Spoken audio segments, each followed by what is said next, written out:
Three. Hello everybody and welcome back to What the Health with Dr. L, where I give you brief science-based answers to the most important questions related to health and well-being. And today's question is, why would two people eat the same exact food or drink the same exact drink and have two different effects? One of them would feel great, with a boost of energy and mental clarity, and the other one would feel sick and lousy and sleepy. And the simple answer to this question, that depends on three factors. What kind of genes we have inherited from our parents, genes and gene variants as well. The second factor is our phenotype, our physical characteristics on the outside and chemical characteristics on the inside, meaning that our blood chemistry. And the third factor is the environment we eat in. Is it a nice, quiet, and pleasurable environment, or do we eat on the run or in a hostile and noisy environment? To ensure that we get the best out of the food we eat, I'm talking about the healthy food, of course, the healthy, natural food, not the processed food. To ensure we get the maximum benefit of it, we need to be aware of these three factors. Factor number one is the genes. What can we do to eat the food that is good for our genes? Because our genes talk with the food we eat. They talk to each other. The food is not just something we eat to take care of our hunger. It has a lot of information, and it communicates with our genes, which we refer to as nutrigenomics. How do we know the type of genes we have? If you are in an area where gene testing is available, and you have the resources to do it, I would highly advise that you do it. I usually, here in the United States and Canada, we use 23andMe, we use Pathway, and we use other companies. But if that is not available, or if that is pricey for you, then the other two ways to know is number one, to ask your parents and grandparents on both sides, if they're still alive. Ask them what kind of food did they eat and their parents and grandparents ate, because the natural food I'm talking about, what kind of plants, what kind of herbs, what kind of animals they ate, what kind of fruits and vegetables, fish they ate, because that's probably more compatible with the genes you have inherited from them. And the other way is to, by trial and error, just keep a food diary. How do you react to the food you eat? If you feel great after you eat something, that's probably good for your genes. If you do not feel great, or you feel sick, or you have a lot of stomach issues, then just make a note and try the food one more time. If that happens every time you eat the same food, then that food, no matter how healthy it might be, might be broccoli or kale or salmon or whatever, I don't care, but it's not good for your genes, okay, or the gene variants you have.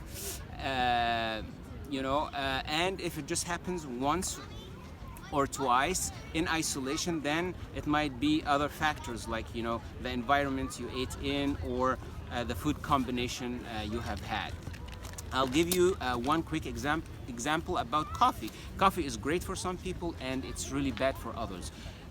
How we react to coffee, it depends whether we have the fast metabolizer gene or the slow metabolizer gene. People who have the fast metabolizer gene, coffee is great for them. It's good for their health. It decreases the risk of having heart attacks. It also it's good for their mental clarity, and it fends off against mental decline and Alzheimer's. But people who have the slow metabolizer gene, they drink coffee, and coffee would make them sick, would put them at a higher risk for high cholesterol, higher risk for heart attacks, and they will just feel really bad after they have the coffee, because metabolizing the coffee takes 3 times more, especially through the liver, and you end up with all the bad stuff and none of the good stuff.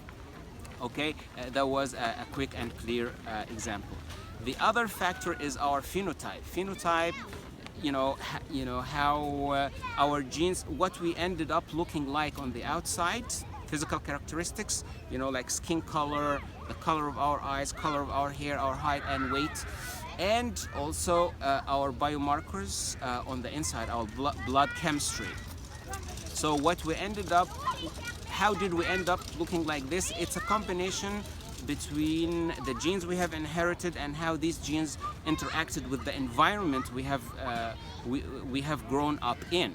The environment, not just the terrains and the climates, but it also includes the food we eat, the bugs that surround us, the social structure, the social beliefs, and the social norms. Whether we live in a society that is peaceful or in a society that is hostile.